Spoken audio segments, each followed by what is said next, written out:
Yes, indeed. We are live. Big Kev's World.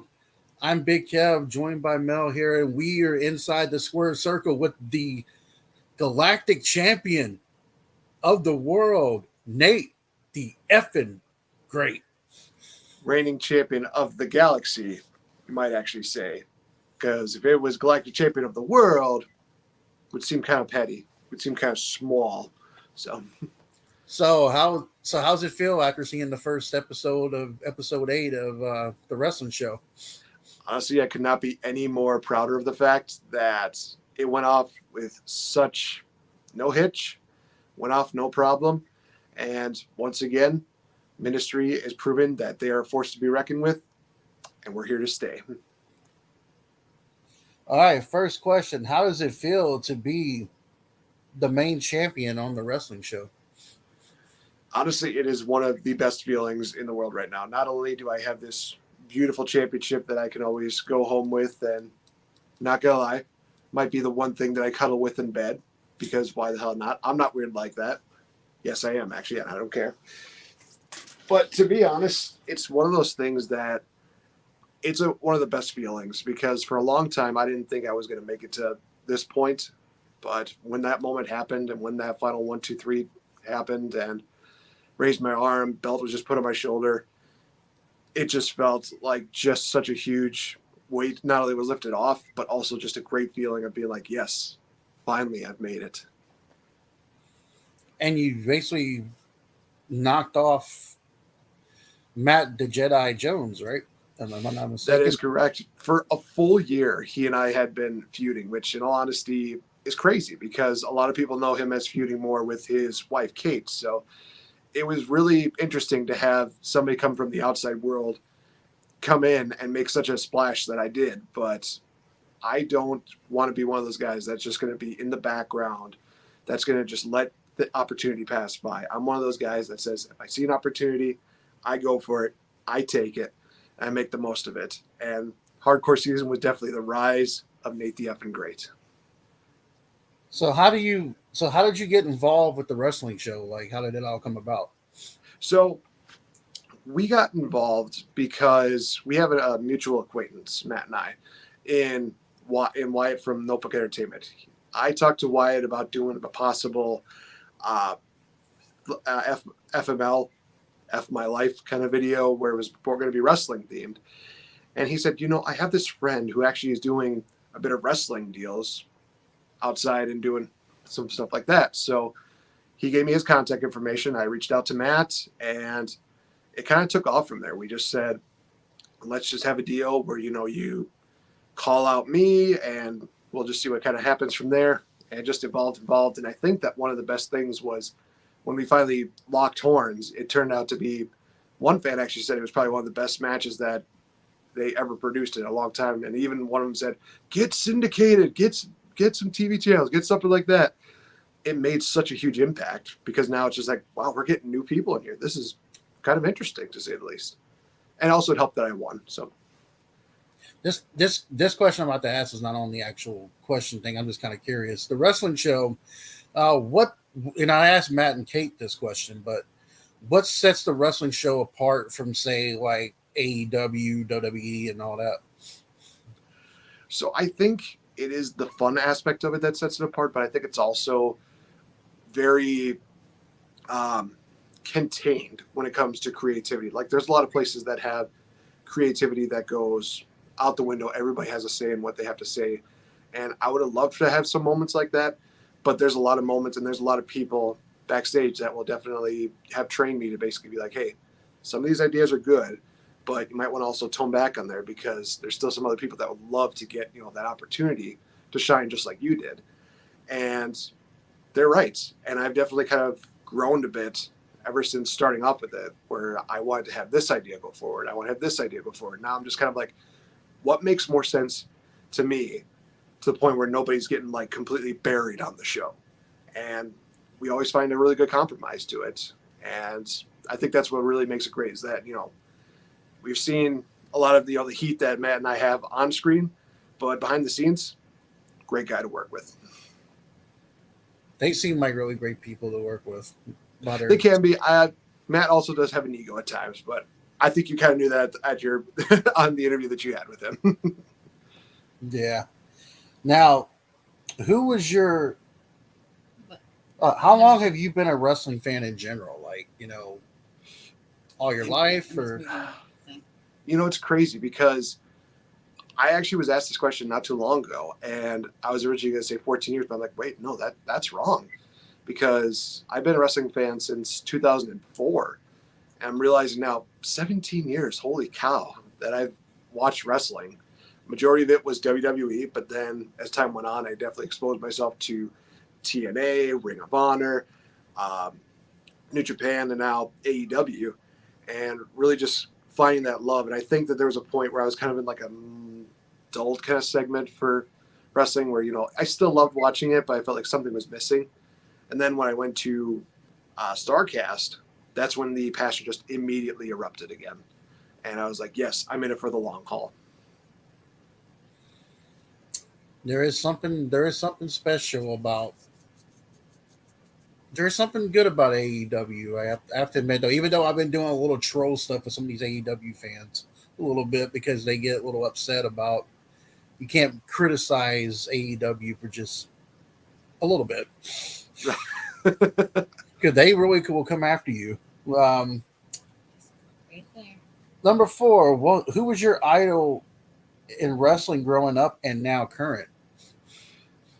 Growing up, it was The Rock. I mean, even though he was gone away doing Hollywood stuff, I always loved watching a lot of classic Rock moments, a lot of classic Rock matches. Just the way that he entertained people, how he could make you love him, how you could make him hate you, everything else in between. He just always was this charismatic guy that I would just look at and be like, oh man, someday I would want to be like that guy. I would want to just, maybe even, meet that guy because he was just so charismatic. As far as today goes, it's kind of tough because there's a lot of people that I just think to myself, God, I love seeing these guys work. I love seeing them do just amazing stuff. Cody Rhodes definitely would be one.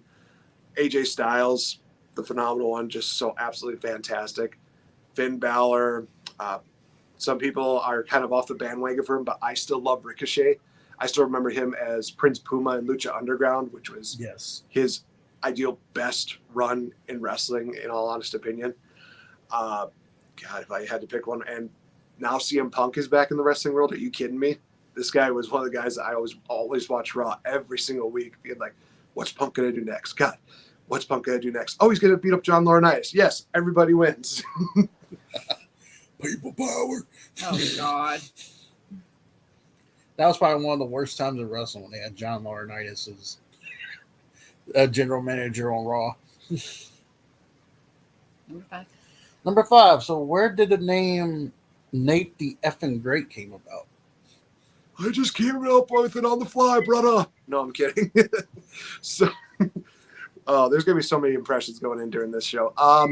So the story behind Nate the Effing Great is kind of an interesting one. My friends Josh and Zach, they had a podcast called Pro Wrestling Off Topic, and I would go on there every so often. And one time, my friend Josh, he would just do like these introductions, be like, welcome to Pro Wrestling Off Topic with your friends, Zach Hagelbusher, or he would just botch the last name every single time. It's just so funny. So he said, Joshua Turbo, and introducing special guest, Nate the fucking Great. So I just ended up just condensing down the fucking part to effing because somehow it just clicked. It worked nicely. Do apologize. My dogs seem to be a little bit rowdy, but they What kind of dogs do you have? 2. It's going to be one Bernese Mountain Dog and one Golden Retriever. Oh, you have a golden. Boy or girl? Yeah. Girl. Nice. She loves gold. I love goldens. Yeah, they love to make themselves known and they like to be heard. There's nothing wrong with that. You're like, Daddy, come on now. Hello, somebody's here. Come notice us. Please Right. notice us. Even when there's nobody there, they're just sparking. It's like, okay then. That's awesome. I just keep bringing it. Go ahead. Go ahead. But yeah, the name came from Josh, and like I said, I thought, effing would work better because then people might not always get the idea that, it was the derogatory slang. It would be something, maybe they could say, Nate the freaking great, or Nate the freakishly neat great, or something. I don't know. I don't know much. It's just up to the creative mind for that. But kind of a backstory to that was that I was always called Nate the Great in grade school by one of my teachers. He would always just have a big smile on his face when he sees me. He's like, Nate the Great. He would just put his hand on my shoulder and just be like, what a guy. I'm like, I love this school sometimes. That was the one time that I always smiled. The reason why I was curious about the name, because it's kind of got that perfect, it's got that perfect heel name, like that perfect, like, and when you did your promo on the wrestling show's episode, on episode 8, if anybody hasn't seen it, you kind of got you had the nice little suit on and the tie. I'm sort of thinking, man, he kind of reminds me of the $1 Million Man almost a little bit. Just that old school swagger. I liked it. He definitely was one of those guys that I could see a little bit of comparisons with. The only thing I would love to have more than, the nice suits and everything would be his bank account. But who wouldn't want the $1 Million Man bank account? Everybody would want the $1 Million Man bank account. So the top question. So what can we expect from this season of episode 8, since it's mostly you producing it? Well, I think that we're going to be seeing a lot of different kinds of matches that you will definitely see on the show. One of the things that I think a lot of people noticed is that now we're establishing rules, because it definitely helps to kind of tune the chaos down just a little bit, because I know that there's a lot of wrestling promotions where they just have no rules and they like to do no disqualifications, because it really gets the hardcore fans going. One of the things that we want to set us apart is the fact that we do have established rules, and some of the rules that kind of come from like the older times with wrestling. Like the one recent one that we had was with the duos match, where you only had one save that you could do in the matchup. Otherwise, if you do any more, then you're disqualified. That was also something that WWE kind of started doing, but I think it kind of just faded off. Nobody cared. But we're trying to establish more of, how many counts does somebody have outside the ring? Is there like a limit for a tag to kind of go through with? What are kind of like the set rules for specific matches? I know that one of the matches we are going to probably tune up a bit more is going to be the Texas Death Match. And it's going to be a matchup that I've actually participated in. But it was definitely one of those chaotic deals, because the way that we had it was that you would score a pinfall or submission in a no DQ deal, and then you would, do the 10 count deal. Right. What we're going to do with that is actually going to be more of you win by the technical knockout, which is that 10 count, or submission. So kind of like the old classic Texas Death Matches they had back in the day, as well as in New Japan. So definitely trying to fine tune those matches and really make things a lot cleaner. So clean to the point that we're still trying to get some kind of deal going on right now. We're talking to people from Netflix, Amazon Prime, Hulu, to try and pick us up and be a part of their streaming service. We're working on that as well. So we are still in contact with people, but we have not solidified anything yet. We're still working on it, and we're hoping that we'll have something by the end of the season. You guys get on Netflix or Hulu or Amazon Prime, I'm telling you, I think you guys could probably get more viewers. I would be surprised you get more viewers than AEW and WWE. Hey, we're probably going to get more viewers with this interview because Monday Night Raw's on. Because who watches that anymore? And what's interesting though is you got a match next week on episode 2, season 8, against the Wiener Man. Yeah, he was a guy. How do you feel about facing the Wiener Man? This was a guy who really got probably one of the best reactions at our live show. Kids really loved him. The fans really seemed to really get behind him. So that's kind of what I want to see firsthand is, why they really liked him so much. So I'm very interested in seeing how this matchup goes down. But at the same time, he has to remember that he's stepping in the ring with the champ. So if he thinks it's going to be a nice little skip and frolic through a very nice, easy lane of wrestling, he's got another thing coming for him. Oh, boy. Everybody likes that Cinderella story. They like the whole let's get behind the one face. And I remember that back, was it 2005, they had Eugene on WWE, and everybody was like getting behind him and stuff like that. They're like, hi. You know, I was sort of thinking, well, maybe the Wiener Man kind of reminds me of that. Crazy thing is that is actually how I got my start in wrestling, was Eugene. I was talking to my friend about this the other day. He's like, what got you into wrestling? I said, it was Nick Dinsmore. It was indeed Eugene. And it wasn't because of, his special needs character. How I related to Eugene back in 2004 was that he was different. He was somebody that was not like, everybody else who could either be like a strong muscle man, or he was just this dashing man or anything like that. He was just a different person who went out there and had fun. And that was the thing that I enjoyed the most about him, was that he went out there, he had fun, and tried to fight me on the fact that musical chairs on Raw was the best segment on Raw in the last 20 years. Try to fight me on that. One of my favorite segments with him is when he was getting picked on by the coach, and then The Rock comes out and helps him out. That's another good one. That is another good one. Number 7. This is a question that Matt asked me to ask you. Oh, boy. Are you dodging Matt Jones, who wants your championship? I went into detail about this on the first episode, and I'll reiterate it again, but I'll give you guys a little bit of the smart end of it. I've beaten Matt so many times in the last year. I mean, honestly, I think I'm undefeated when it comes to Matt. He's never beaten me. And if I make this matchup again, Matt Jones, Nate the effing Great, it's going to be the same outcome. And what happens? Viewership drops.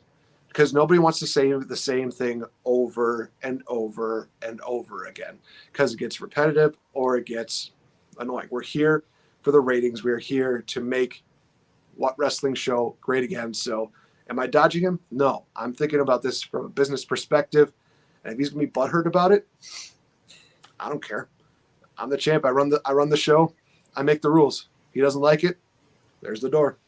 I like the business aspect of it too, because being in the business and wrestling before, I understand that when you go to some of those indie shows, and when I used to wrestle on the indies, it was like you see the same old matches all the time. So I would tell the booker, look, man, I want to face somebody new.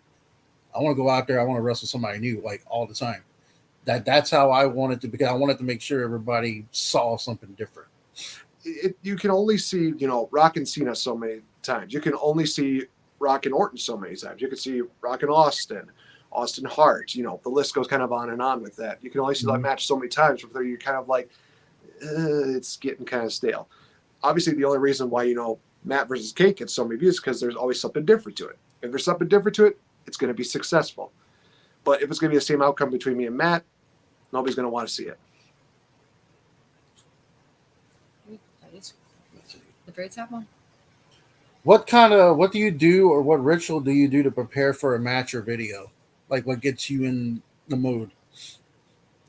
So it might sound kind of cheesy, but I'm one of those guys that kind of does a small mini like meditation kind of deal, where I'm just backstage. I'm in a quiet place where I can just kind of gather my thoughts, just really focus on things, and think to myself, okay, everything's going to go fine. Everything's going to go great. You're the reason why they came here. You're the reason why they paid good money to come to the show. So it's just kind of like a bit of positive reinforcement to myself, as well as mini meditation, that really kind of helps me get into that focus. I know there's some people that, probably would like to have, a beer at hand or something like that. I'm kind of more just the classic kind of just get in the zone, get focused, listen to the music, listen to the theme songs, just kind of watch things go by and just really kind of take things in. Just let it kind of sink in a little bit of what's going on. I know some people like to listen to music, meditate, and stuff like that. I was one of those kind of people who you didn't want to be around me during that time, because I'm ready to get my face on, and I'm like, don't talk to me, don't look at me. I was, but then again, when I got older, I realized that meditation is a better form of calming yourself down. I mean, you kind of understand it. I mean, like I said, it's, you're going into like a big match feel. You don't want to have any distractions get in your way of it. You want to kind of focus on the fact that, hey, this is go time. It's time for us to, bring it on. Which, in all honesty, hey, for those of you that haven't seen it yet, the new show's name is Go Time. Go check it out. Bi-weekly. So are we ever going to see? Well, some people were asking, are we going to see a Nate the effing Great versus Kate the Empire Jones for the Galactic Championship? Boy. Okay. So I'm going to give an answer that's not going to be popular. And I'm hoping it helps people understand where I'm coming from. If this question was asked when she was the champion about 2 seasons ago, if I was to face Kate Jones at that time, yes, I would definitely say that. I definitely would say that win, lose, or draw, she and I would just kill it. If you're asking me if I would face the Kate Jones that we see now, no. I do not see that happening in the future because of the fact that this is the Kate Jones who just is settling with what she's got right now. She's kind of like a meteoric rise kind of deal. It doesn't really spark, main event feel to me. It just feels like I would just be taking on somebody who is like everybody else in the roster. So simply right now, no. There will not be a Kate Jones versus Nate the effing Great in the near future.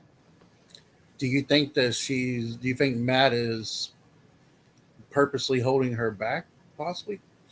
Oh, absolutely.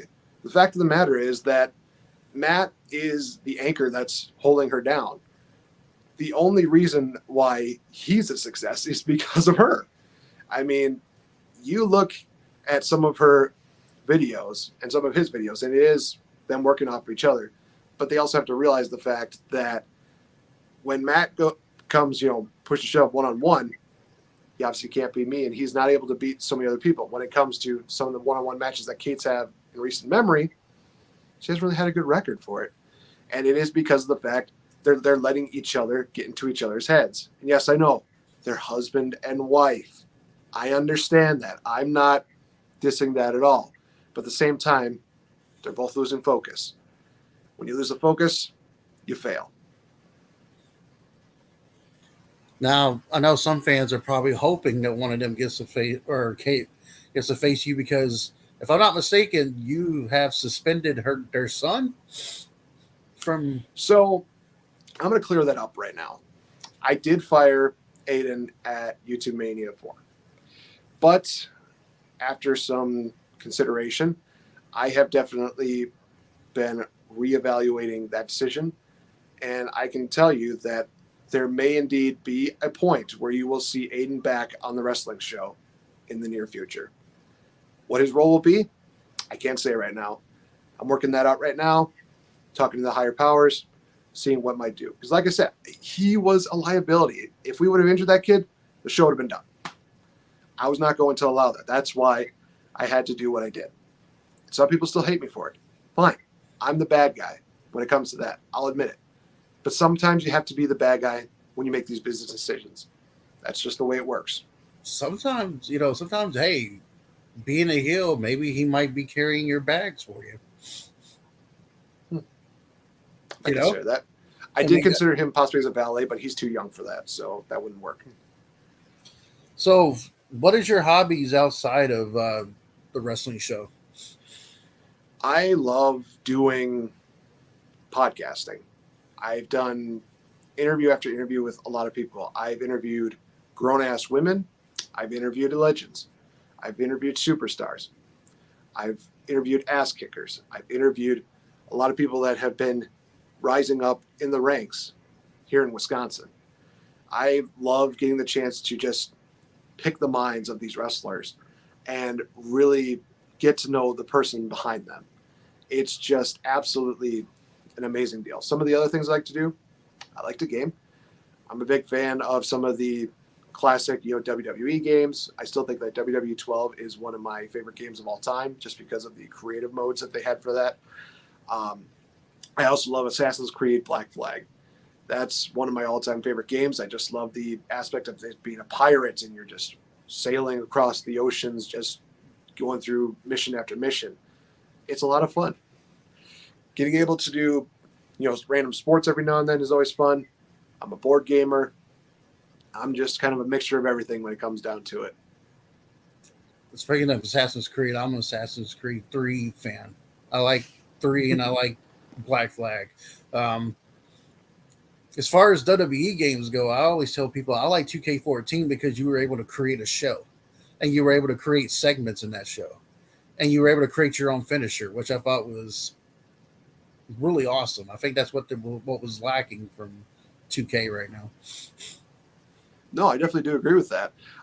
There's a lot of people that will still say, like Here Comes the Pain, Shut Your Mouth, and No Mercy are the best wrestling games of all time.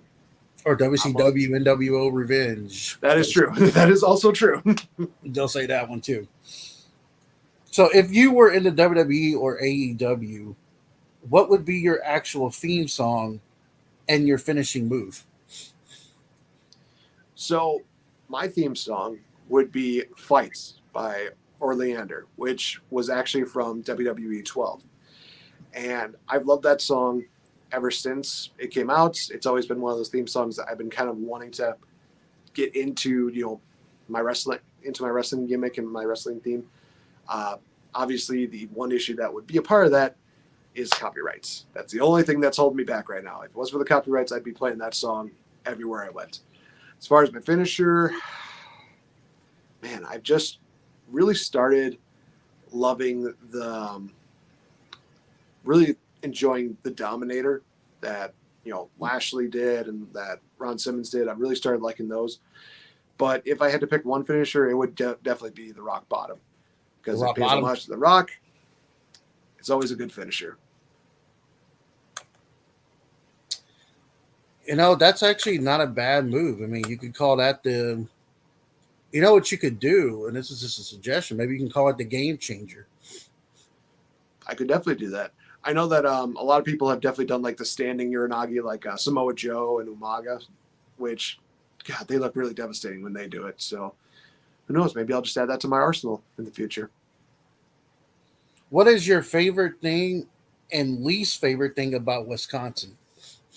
Whew. Favorite thing about Wisconsin is some of the locations, meaning, Wisconsin Dells has always been fun. Oshkosh area promoted a lot of wrestling. That's always fun. It's a great city to go to. Madison, Milwaukee, sometimes they can be a little crazy, a little busy, but honestly, I love the locations about them. I love locations. I love the fact that every city does have either something familiar that they can bring to the table or something that's unique to their city that they bring to it. That's one of the things I like. The thing I hate the most about it, come as no surprise, it's the wintertime, especially when you got the icy roads. It definitely makes for a hard drive going to different places, work, even just coming home. Always the wintertime is the hardest part of it. Now, I've heard about their famous cheese there. What's your favorite cheese? Favorite cheese? I'm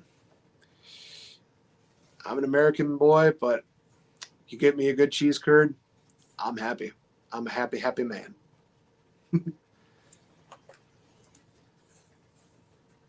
Just posting this a little bit more on Twitter here, guys. Get y'all's. I figured Matt and Kate would be trying to come in here and try to disrupt Nate the Great, but I don't see it. I don't see it. Intimidation. They're scared. I'm telling you, man. You had a lot of experience in retail. What kind of horror stories you got? Oh my goodness. I've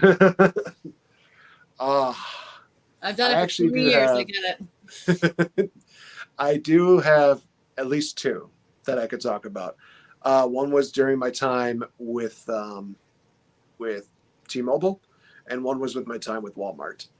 I'll start with the T-Mobile one because that was the most recent one. I think it actually might have happened either this year or last year. Might have happened last year.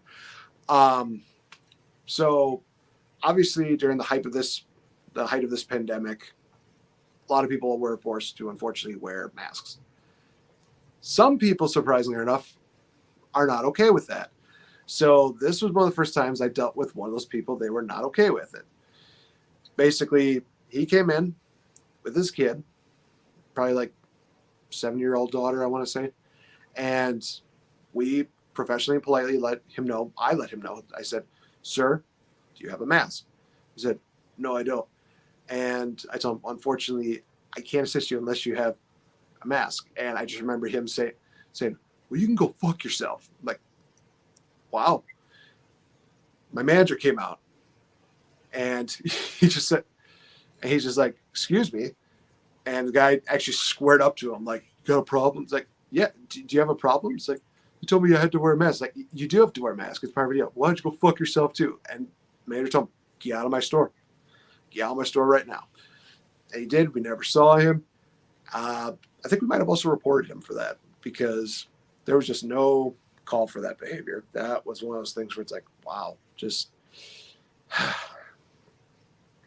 people, they're really crazy sometimes, especially when it comes to really simple things.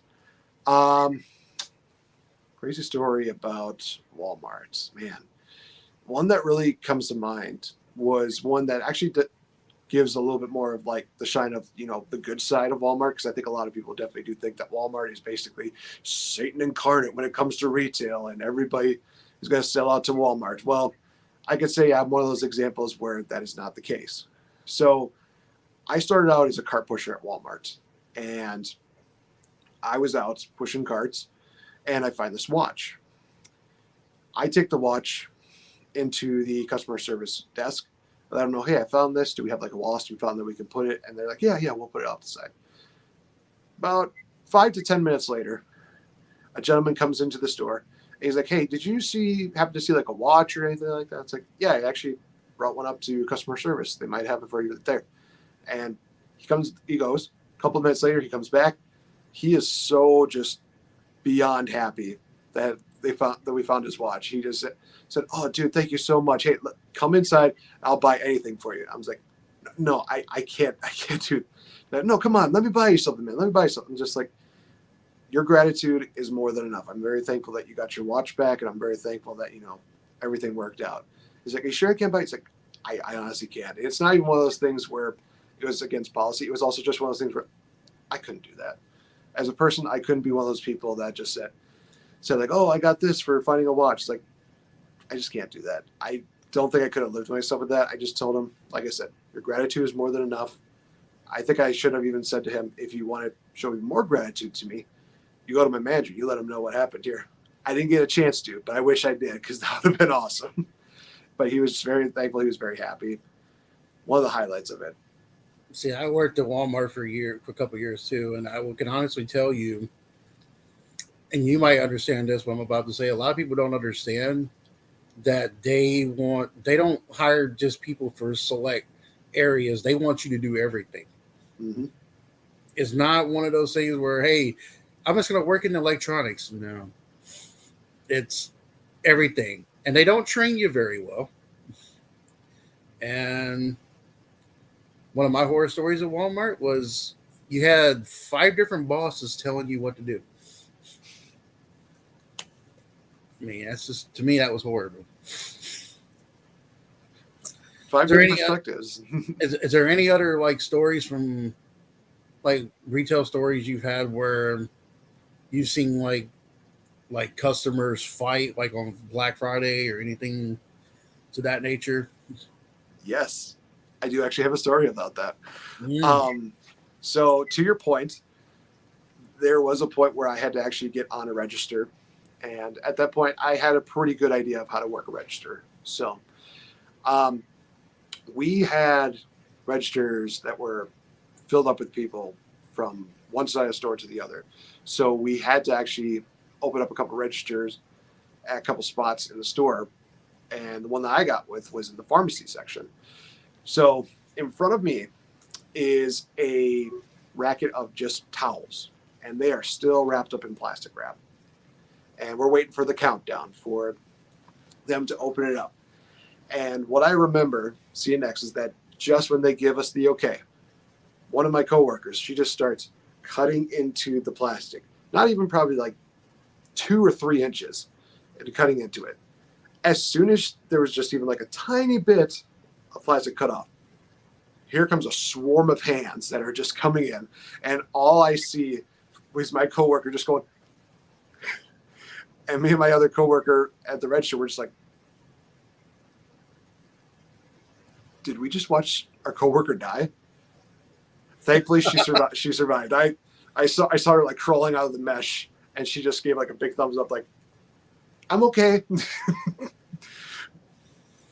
My gosh. All for towels too, like I said. So, what is your most prized possession besides your galactic championship? You took it away. Uh, so it might not shock a lot of people, but I fancy myself as also a belt collector, and I know it would put Kenny Omega to shame because I have belts ranging from the World Heavyweight belt, the classic WWE belts, classic Intercontinental belt, United States Championship. I think I even got a couple of random championship belts here and there. Like there's like a cage one. There's a wrestling World Heavyweight one, like for a generic deal. But also another one that's really cool is that I have the Undisputed Championship that is signed by Kevin Nash, Scott Hall, and Paul Orndorff.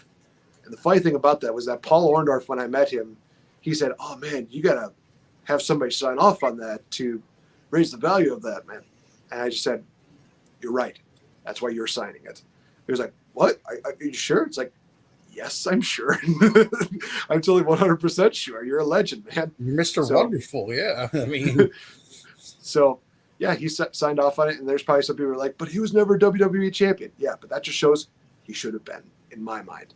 And that's probably one of the best memories I have of meeting Mr. Wonderful Paul Orndorff. now, what do you think is the best wrestling championship design? Like, what's your favorite championship design?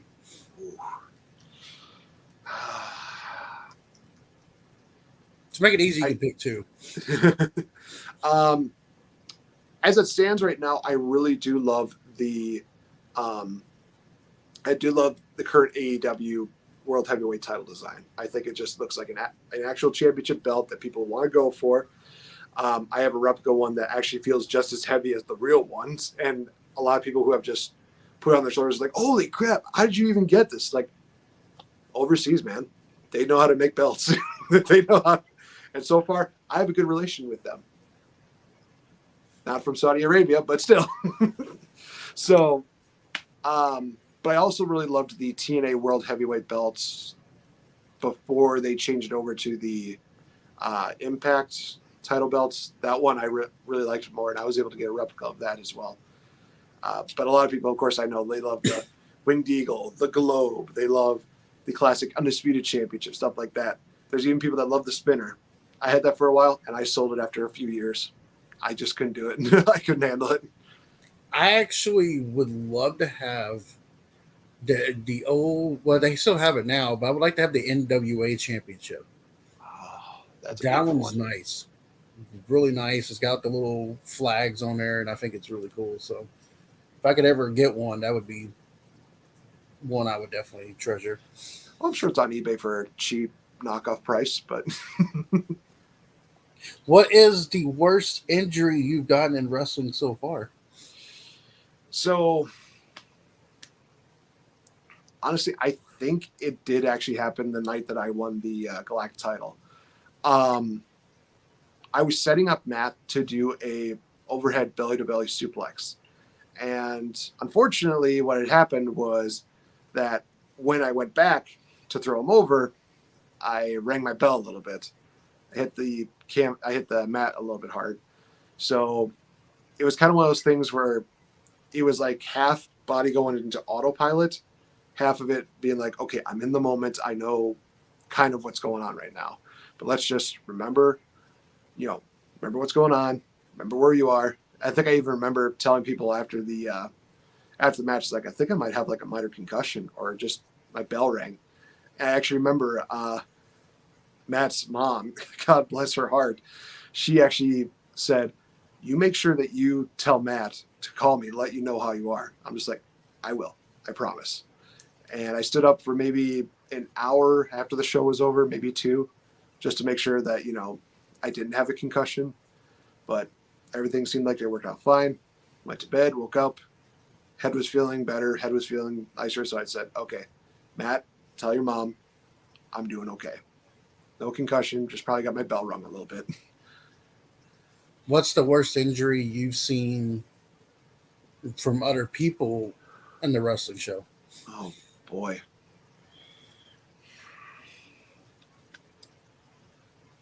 Gosh, I'm trying to remember because I think that a lot of the people that are on the show are definitely very cautious. They're definitely very smart about how they handle things. I can't remember exactly like one. I will say that there was one point in the duos match that happened on episode 1 that I thought that Chaos got hurt because from where I was looking at it, it looked like he just hit his stomach when he got hit with the bulldog. But then looking at the other camera angle, I'm like, oh, thank God. He seems like he's okay. So I think that would have probably been the one where I would have just been like, oh, no. But I think I'm just thankful that everybody has been really safe when it comes to a lot of these, especially with the ring. It's definitely a lot different than doing it on like a trampoline or in a yard, anything like that. Definitely has a little give, but not as much as people think. So I was talking when we did the interview with Matt and Kate. They said they have a lot of problems with their neighbors when they're filming stuff. I'm sure you've been around it. What's happened usually?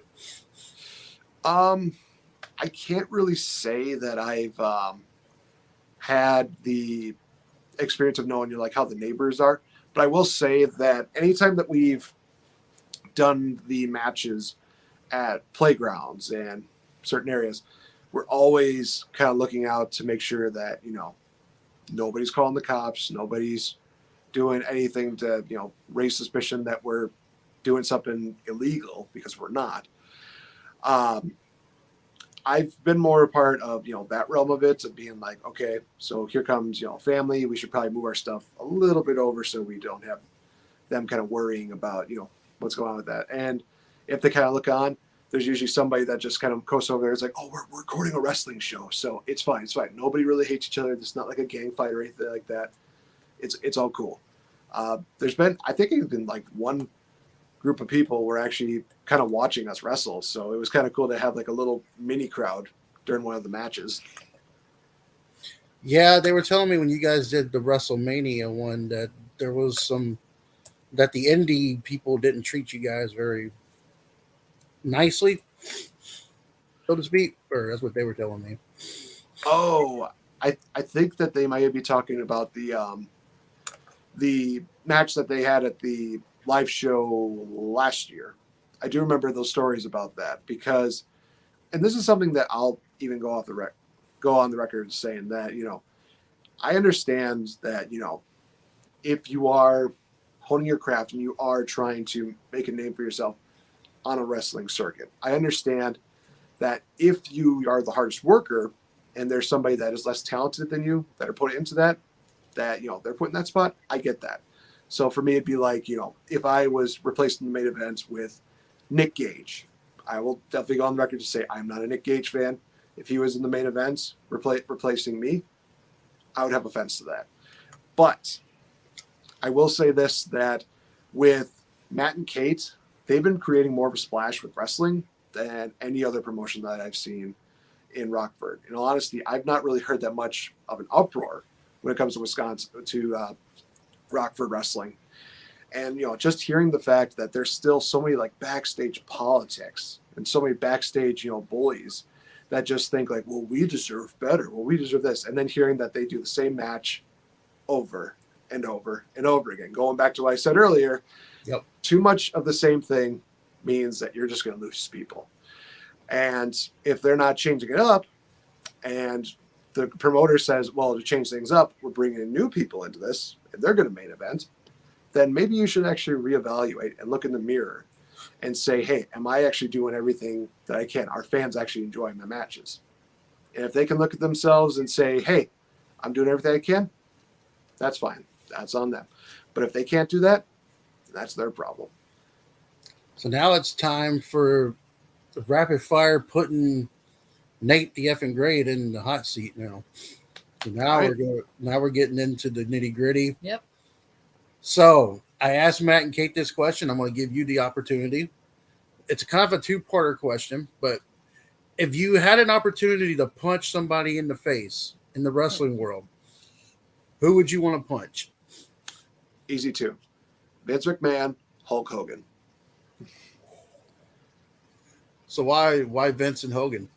So with Vince, I have noticed that he has just really been one of those guys that I've looked at and thought, okay, he's cool. But as time went on, I've definitely seen like a lot of the, skeletons in his closet. I've seen a lot of the, removed chapters on his book of life that are just making themselves known. And it really just agitates me and it irritates me. And then you're hearing all these things that like Jericho and Moxley and Miro and, the late great Brody Lee that we're even saying that, Vince is one of those guys who plays to an audience of one. And he also is one of those guys who does not always give the same due respect that he gives to like higher up people. And, what eventually happens is that they're going to give him the same respect that he gave him.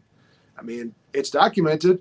You get that Brock Lesnar went backstage and just threw the championship belt at Vince McMahon. It's like, well, that's what you get for being an asshole. I can't say that I blame Brock if that was the case. With Hogan, it's kind of the same thing. This is a guy who, I remember watching wrestling first time, really getting the chance to see him. And it's like, oh man, he's kind of cool. And I understood the hype behind him. I understood the fact that people loved him because he was the role model who was like, you better say your prayers and take your vitamins, little dudes. You got to do this. Oh, make sure you listen to your parents, brother. They know what they're doing. And then let's see again, behind the scenes. Oh, look, some more skeletons. Oh, look, what's this about? Oh, you said that on a show? That should not, no. And hearing, the amount of response that people like Titus O'Neil, the New Day, and everybody have had about Hogan, it's justifiable. If there are people that hate Hogan, it's justifiable. I'm not a fan of Hogan because of the fact that he's not only buried people that he didn't need to bury, he's going to business for himself more times than none. He likes to admit when he's right, but when he's wrong, he's just like, oh no, brother, that wasn't me, brother. This happened here, brother. And then he's like, oh, it's all Vince Russo, brother. It's like, bro, I had no idea that even happened. And it's just annoying hearing all the excuses that he makes and how he just plays himself as the victim. It's just like, now I just really do not care about him at all. I'm ready to just, Roman Reigns, lock and load. Well, you know something, Nate the Great, man. I don't know what you're talking about, dude. I had to throw it out there. No, but in celebrity world, who would you like to punch in the face?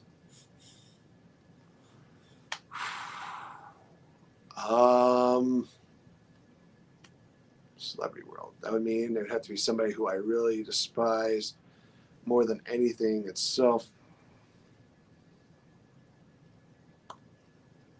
God, that's a tough one because I try to remember who exactly was like one person that I really, really hate when it comes to celebrity world. Like somebody who was just like, oh, that's right, Tom Cruise.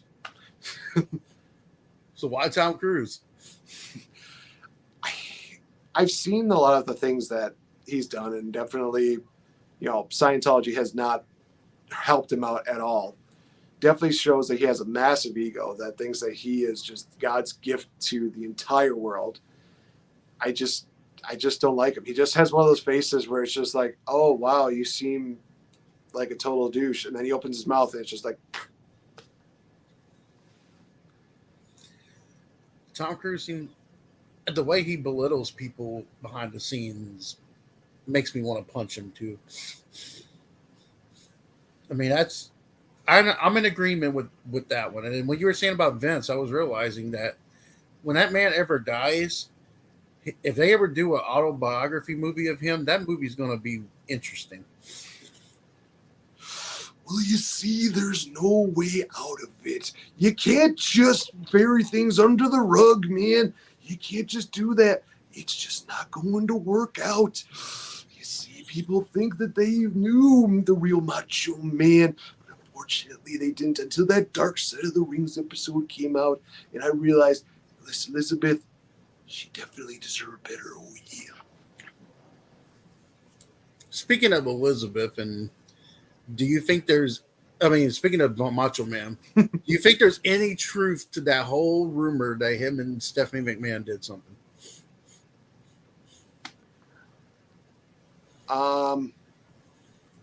I think that until there is like concrete evidence about that, I'm going to say no. Here's a rapid fire for you.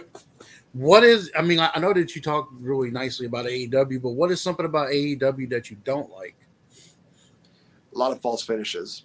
I think that one of the things that makes wrestling cool is that there are wrestling moves that are either sacred or you just don't kick out of on like either the first try. I feel like AEW is under the unfortunate deal where they can do a lot of these great quality matches and have these false finishes. But the problem is that when you have those false finishes, it can get a bit overdone. And when it's overdone, then people are going to be like, well, geez, that just seems like, the finishing move is worthless at this point. I love the fact that the one-winged angel seems to be a protected move. I love the fact that there are other moves that got protected. I will say this, that one move that should have definitely been protected for the longest of time was the flip pile driver, the Canadian Destroyer. And I do have a story in which I can prove that, because when this person kind of told me it should have been a finisher, not a setup move, it made the most sense. So at the first StarCast, I was sitting at the viewership party. Right. And yeah, unfortunately I couldn't get a ticket to the show, so I'm kind of bummed out about that. I didn't get to see Pentagon versus Kenny Omega live. One of my regrets in life. But as the show was going on and we're getting into the four-way match for the women, I have somebody sit next to me. And it's not until I kind of do like a double glance of being like, oh, hey, it's Gail Kim. She's sitting next to me, and next to her is Lisa, formerly known as Victoria in WWE, Tara in TNA. So they're sitting there. We make nice little conversations during the matchup. I believe it was Chelsea Green who hit the flip pile driver on there, and it was kind of a false finish kind of deal. And Gail Kim went off on that. She was not happy about the fact that move was just used as a setup. That was used as something that unfortunately was used to hype the crowd. And I understood her frustration. And plus, she's really good friends with Petey Williams. It's one of those things where it's like, this should have been a trademark that Petey Williams filed years ago. He should be the only one doing the flip pile driver. And unfortunately, that didn't happen. And we're in a world where now apparently everybody can do a Canadian Destroyer. Even Goldust. I have nothing against Dustin Reynolds. My friend actually, I feel like he knows him personally. I think he's probably got his phone number where he can just text him and be like, hey, Goldie, what's up?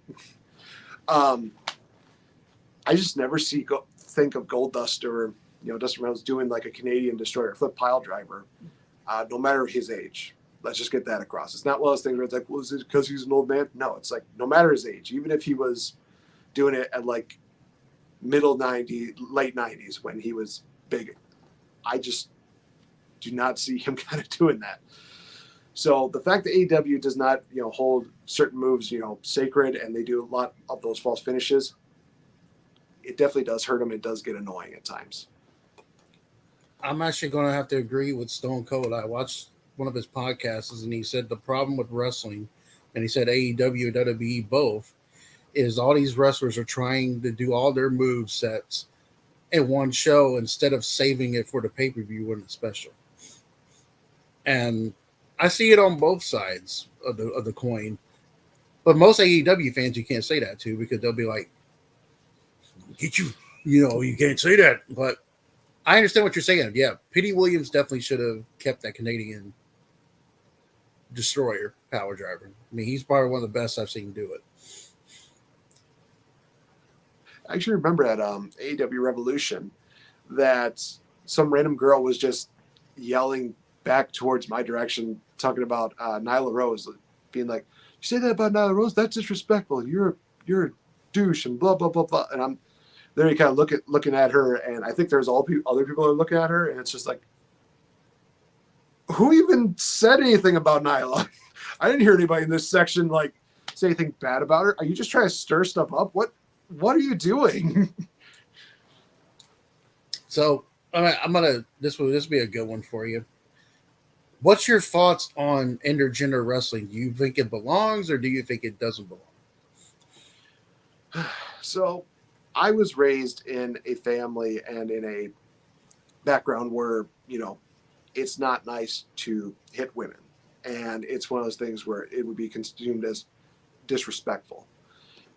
I've also learned that in history, women have definitely been always treated inferior to men, even nowadays, and that's not right. So, with the intergender deal, I can understand, some people want to see, the women go completely, hardcore and go absolutely crazy. If they feel like that's the best thing, that's fine. I don't really want to see, women going through the same thing that men have been going, like especially like GCW, where they're doing, the light tubes deal, and basically 4 different parts of their bodies are getting like scarred up and stuff like that. I don't want to see that. But I will say that when it comes to the intergender deal, I'm all for it. If women want to show that they can hang just as good and better than the men, who's to stop them? In all honesty, it's one of the few times where you look back and see that it took them this long to make a multitude of women-only pay-per-views, that they have had a long time coming doing this. It's amazing to see that. And just seeing how far women have grown since, the beginning of time, since even like 20 years ago. You look back at how women were treated. They were the bikini model, like, "Oh no, I'm in trouble. I can't handle this." I think that's my best Sable impression. I can't do any better than that. Sorry. But seeing how much they've grown since then, and how people have definitely been saying, we want to see more women and men deal. It's like, that's fine. Nobody's pitching a fit about that when they see like Fast and Furious 20. Nobody's pitching a fit about that when they're fighting. Hell, Ryan Reynolds, Dwayne Johnson, and Gal Gadot, they're going to be fighting in a movie soon. Nobody's pitching a fit about that. People are thinking like, oh man, it's going to be funny with seeing Ryan Reynolds get his ass kicked by Gal Gadot. But now if you have, somebody like Becky Lynch versus Braun Strowman, that's where I'm like, okay, maybe we should just take a step back here, because that seems a little unfair. Maybe have Becky Lynch, face off against somebody else. You know what? Have Becky Lynch face James Ellsworth again, but this time actually break his arm. I'm just saying. One of the best intergender matches I've seen is when they had Tessa Blanchard face Sami Callihan. Oh yes. And that was really good, and they matched each other very well. So I can see what you're saying. Like, I would not pay to see Becky Lynch or Charlotte Flair face Brock Lesnar. I wouldn't pay to see that. That would be horrible. At that point, Brock Lesnar would probably be suplexing them through the ring at that point. But yeah, I wouldn't want to see that. But the visual of Brock Lesnar being put in a figure 8 and it disarm her, that would be amazing. I would actually pay good money just to see that. Wow. So this is a good question for you. What's some of your pet peeves? Like, what pisses off Nate the Great? A lot of times I think it's when people kind of go to the well too much with like a same joke or something like that, and they milk it to the point where the well is just literally digging up dirt. That's one thing that really just annoys the hell out of me. I definitely do try to, be very relaxed when it comes to things. I think that politics is another thing that really pisses me off to no end, especially when it's always negative. Because now I'm at a point where I literally look and see, oh, it's another negative. Oh, and it's about politics. Man, I miss Bill Clinton at this point. At least the only bad thing that he did was adultery. And a little bit of the good stuff. Let me tell you something. I didn't have any relations with that woman or this stag that I'm whistling. There's something strange in the neighborhood. Who are you gonna call? Me, that's who. It's one of those days where you miss Clinton, you miss Bush. Hell, I said before, it's like I even miss Barack at this point.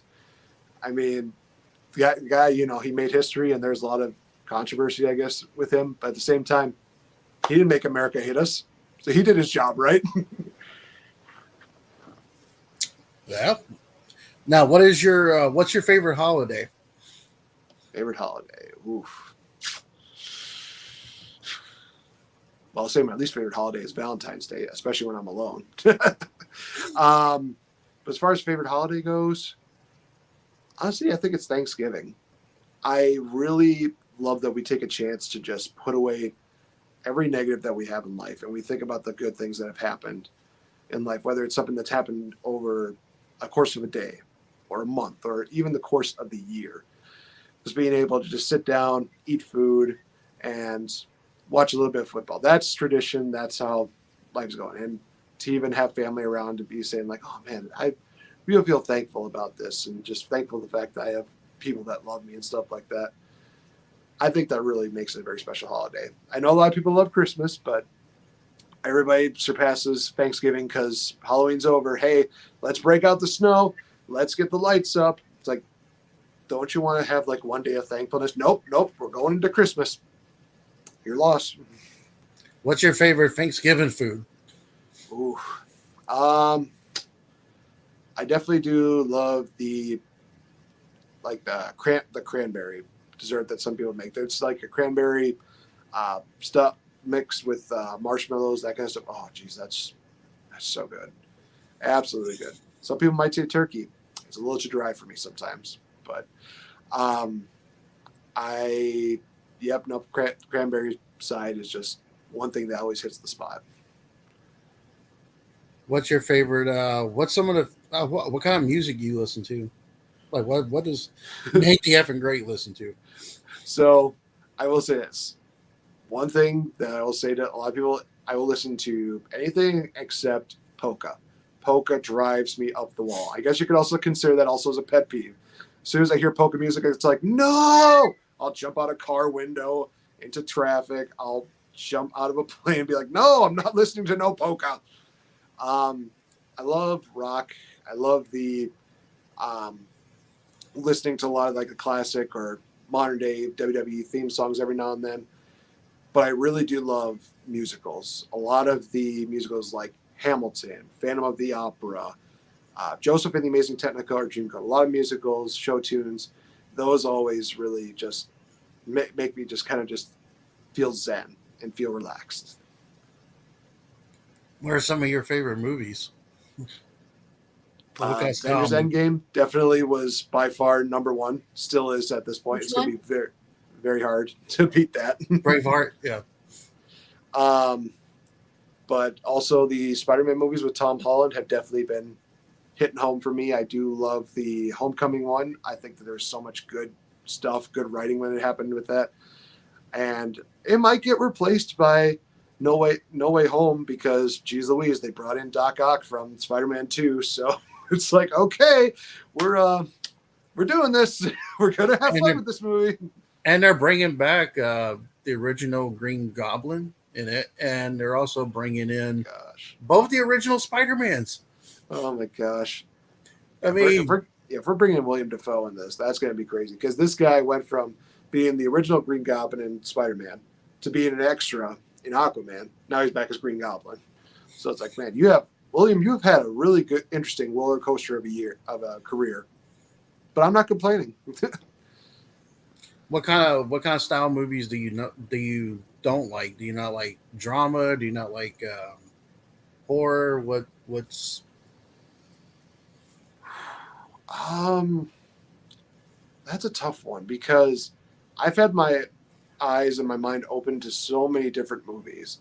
But I think the one that really does seem to get a lot of hate, especially on my end, is certain, not all, but certain horror movies. There's a lot of them that do these deals where the characters are 100% unlikable.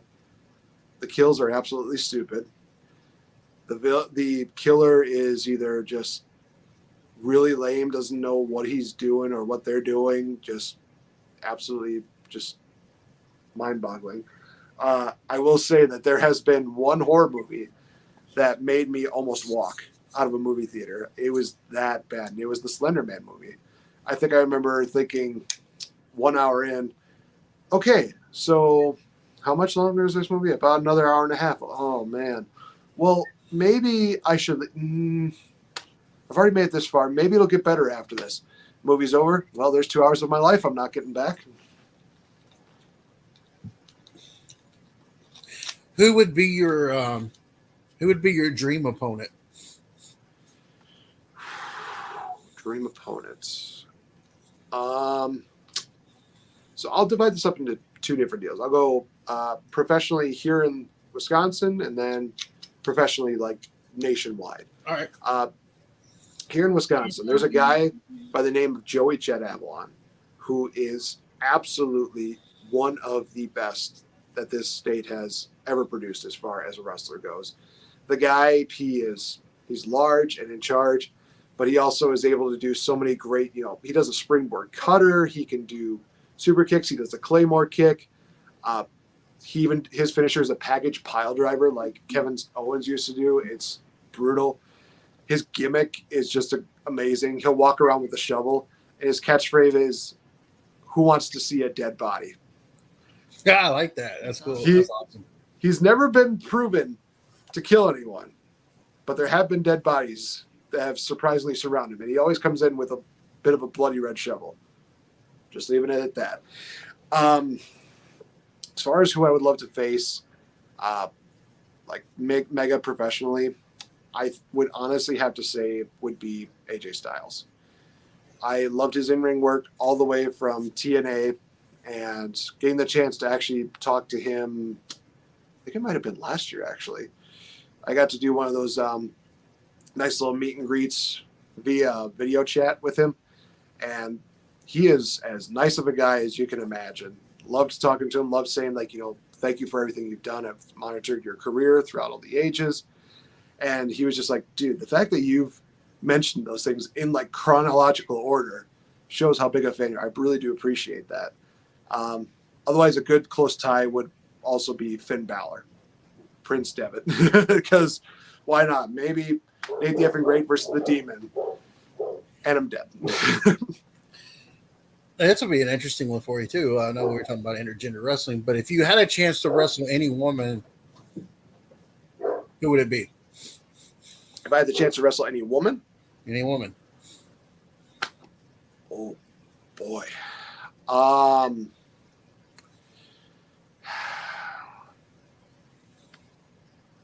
I think that I would probably go with man, you got me stumping. You got me thinking on this one.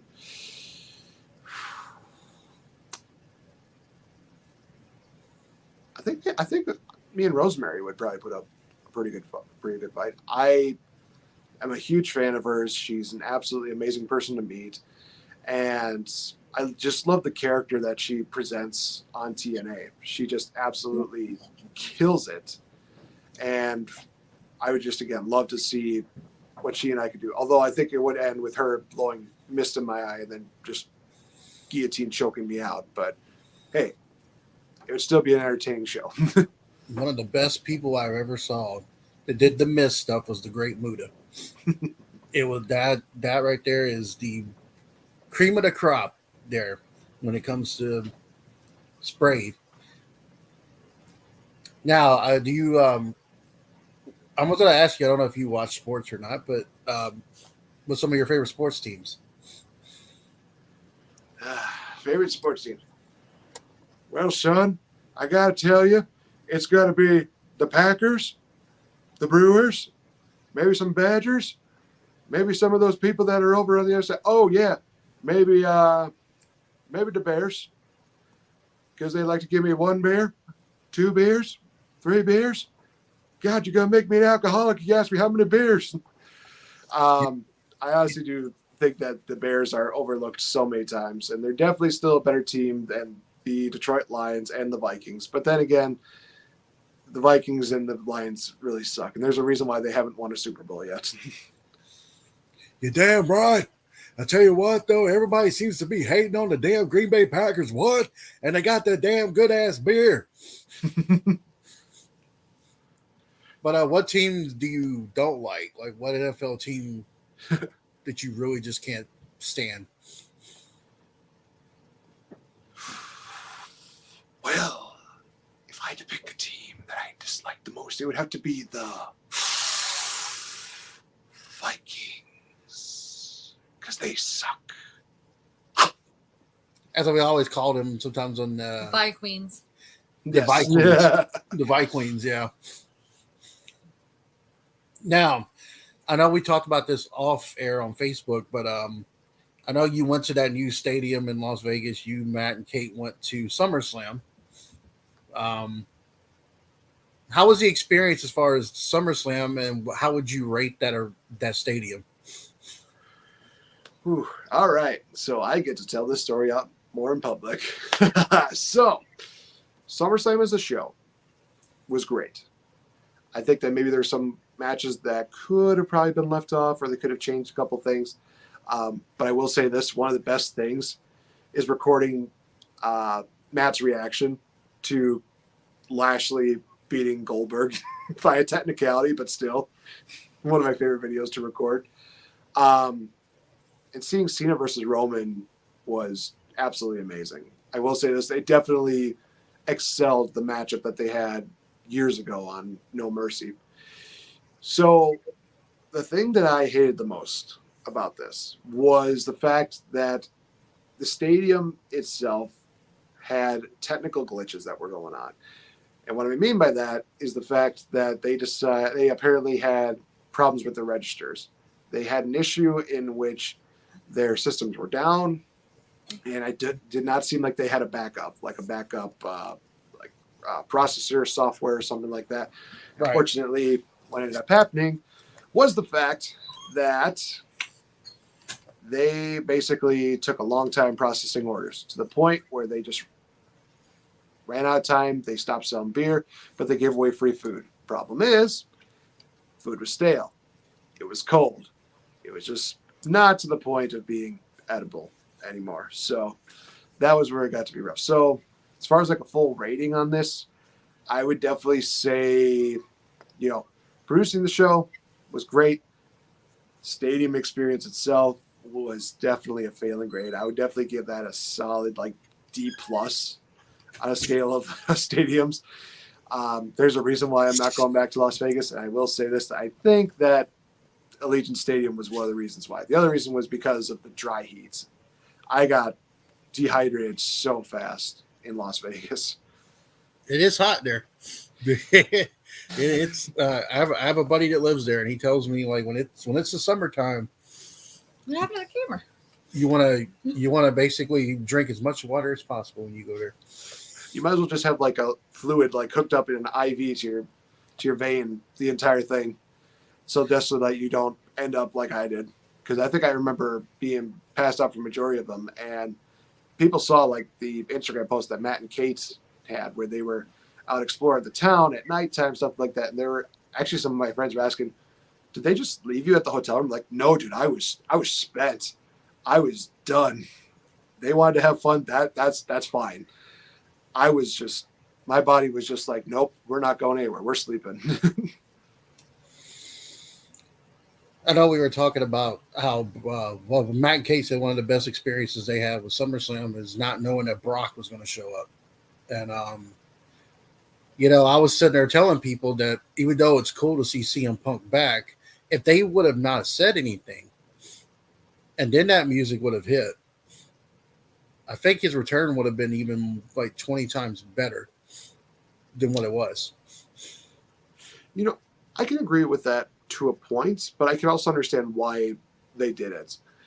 It's kind of one of those things where sometimes just being predictable is the best way to go.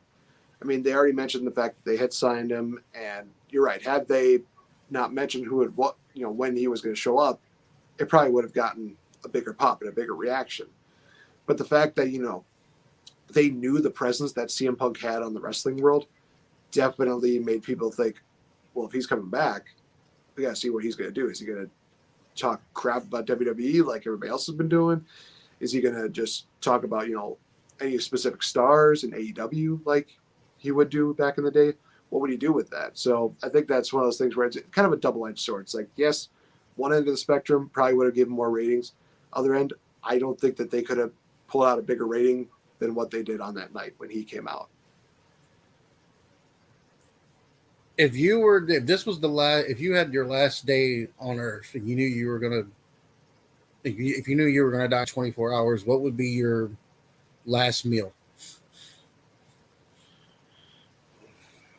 Damn. A good old pizza, because that's just how I love to live. I live by the pizza. I die by the pizza. What would be your if a zombie apocalypse happened? What would be your go-to weapon? Some people go for the bullets. Some go for the knives. But nothing can beat a katana. Are you a fan of The Walking Dead? I watched it up until they killed off Glenn. Oh, Because that was, again, hooked on for a sympathetic, relatable character. And then when they killed him off, it's like, nope. What's some of your favorite TV shows that you watch? That 70s show, Once Upon a Time. Oh gosh, I even did like a top 10 list for this. I'm trying to remember like some of the good ones that I had. I think of at least one more that was on that list. Oh, Stranger Things. Stranger Things was another good one. And of course, Cobra Kai never dies. Cobra Kai. Now, speaking of which, I know you guys filmed a horror film for the wrestling show. How was that experience? As far as like the horror aspect of it? Yeah, just the story of it.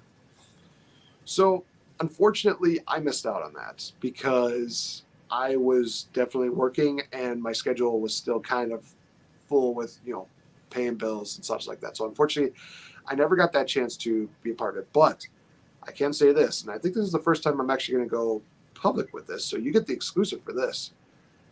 Because of the success as well as the, valid and just like how it was so well received, I'm actually in the process of working on a script for kind of a parody / Wisconsin themed horror movie. So I'm actually working on that. I'm hoping to have a rough draft created by the end of the year. And I'll be working with Notebook Entertainment, Wyatt and Chris, to really try to make that into a reality. So you guys are going to hear it first. So we're hopefully in the new year, we'll have something created for that. But as far as I know, working title right now is going to be Pack Attack. That's about it. So I'm not going to reveal that much more, but you get an exclusive. One of the reasons I was asking that because we did our own horror film years ago, which is on our YouTube channel. I'll send the link to Nate later. But we're also working on one too, where we're going to be doing a Friday the 13th one, and it's going to be during the Christmas holidays. And what would Jason do during the holiday season? When we're about to find out. What would Jason do on December the 14th? What would he do on December the 14th? So I think he would ditch the machete for like a Christmas themed item. I think he would probably just get like this jumbo candy cane and like a style of a knife.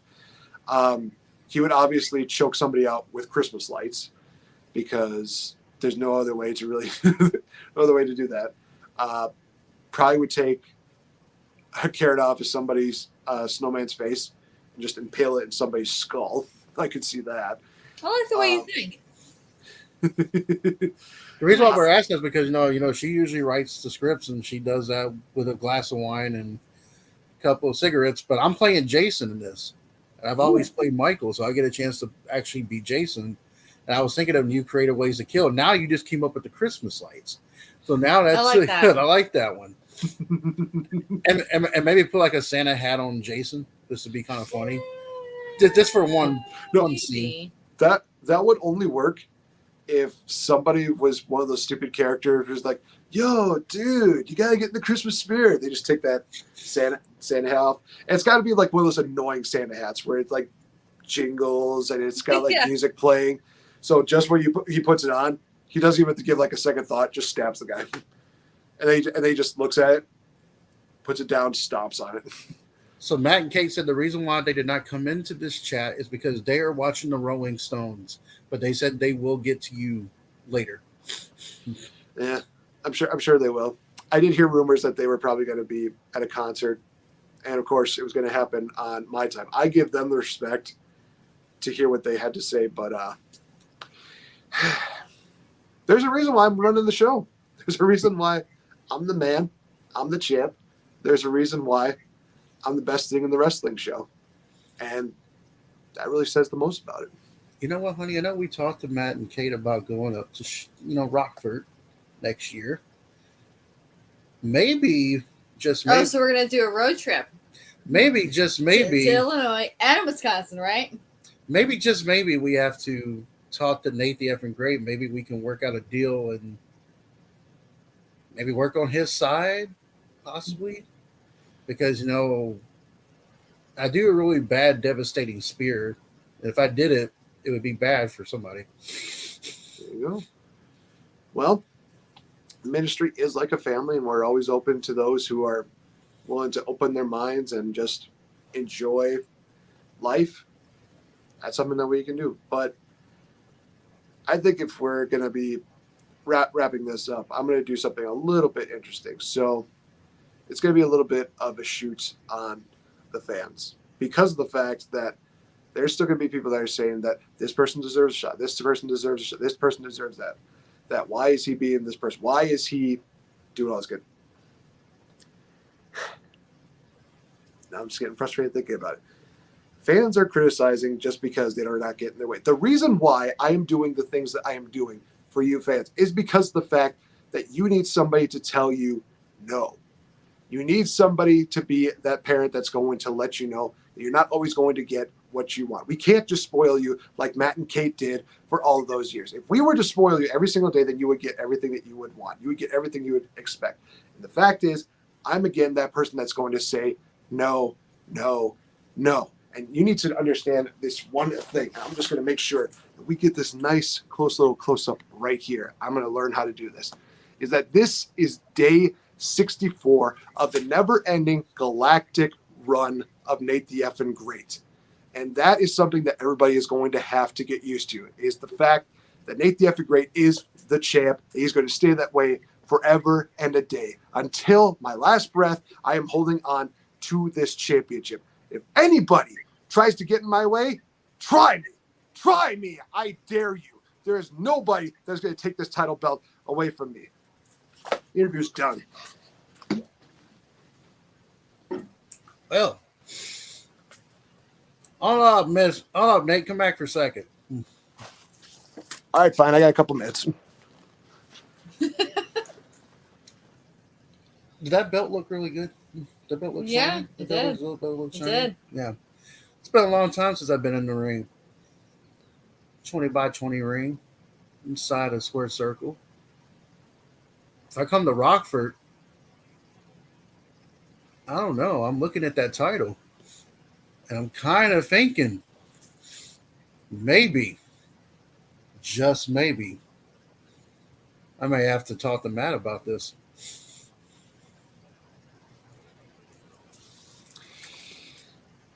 Big Kev, I'm going to promise you one thing. Stay on my good side. We're not going to have a problem. But you cross my path. If you try to take this away from me, you might as well. be thinking about writing your will, because I am not giving that up so easily. Just try to take the one thing that will be forever. He's showing Mine. me. You can have your stable with you, and she can attest to this. There's not been a man out there that's been able to outpower me, been able to outmaneuver me, and been able to stand what I got. If I really wanted to, I can come to Rockford, cut that head off, stick it where the sun doesn't shine, take the championship, or I could come to Rockford and help you destroy Matt once and for all. That choice is yours.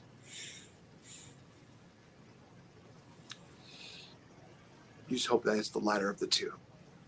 Because I would really hate for the next show to be Big Kev's final episode.